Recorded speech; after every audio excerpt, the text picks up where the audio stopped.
নমস্কার বন্ধুরা, সবাই কেমন আছেন? আশা করছি সবাই খুব ভালো আছেন আর আমিও ভালো আছি। আমার চ্যানেলে সবাইকে স্বাগত।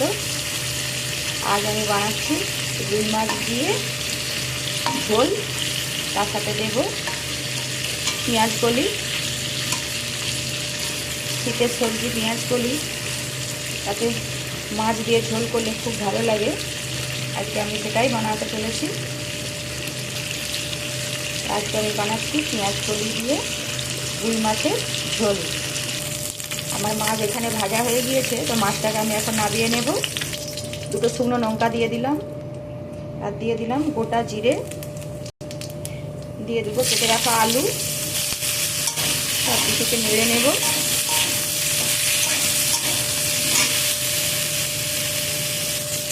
আলুটাকে একটু ভালো করে নাড়াচাড়া করে নেব।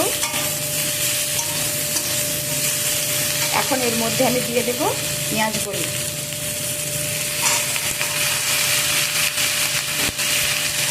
কেটে রাখা পেঁয়াজ কলিগুলো দিয়ে দিলাম।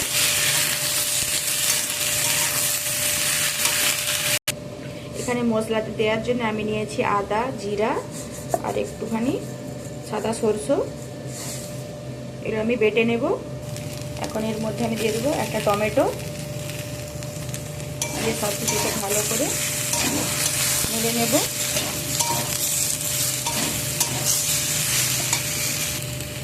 যে মশলাটা আমি বেটে রেখেছিলাম সেই মশলাটাও আমি দিয়ে দিলাম, দিয়ে সব কিছুকে একসাথে নেড়ে নেব।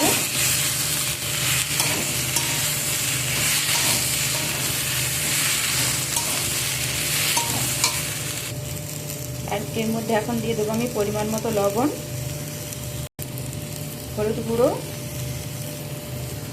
আর লঙ্কা গুঁড়ো, দিয়ে সব কিছুকে মশলার সাথে ভালো করে কষিয়ে নেব।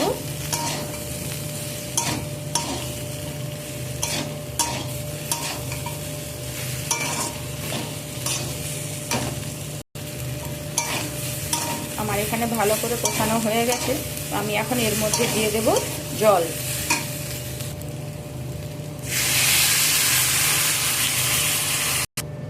আমি এখানে ঝোল করব, সেই জন্য আমি জলের পরিমাণটা একটু বেশিই দিয়েছি।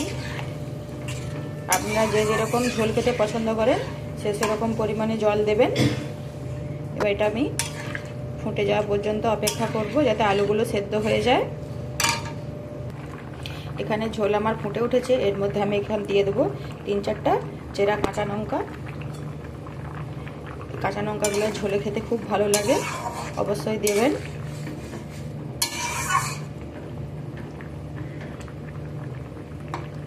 আমার আলু এখানে সেদ্ধ হয়ে গিয়েছে, তো এখন এর মধ্যে আমি মাছগুলো দিয়ে দেব।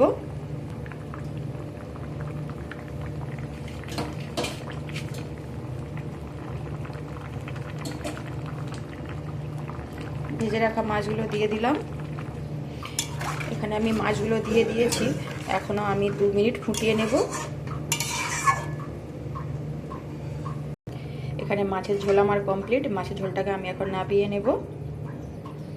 আর তো আজকে আমার এই পেঁয়াজ কলি দিয়ে রুই মাছের ঝোলের রেসিপি আপনাদের কেমন লাগলো অবশ্যই আপনারা কমেন্ট করে জানাবেন। আর ভালো লাগলে একটি লাইক করবেন, কমেন্ট করে সাবস্ক্রাইব করে আমার পাশে থাকবেন। তো আবারও আপনাদের সাথে আমার দেখা হবে নতুন কোনো রেসিপি নিয়ে অন্য কোনো দিন। সবাই ভালো থাকবেন, সবাই সুস্থ থাকবেন।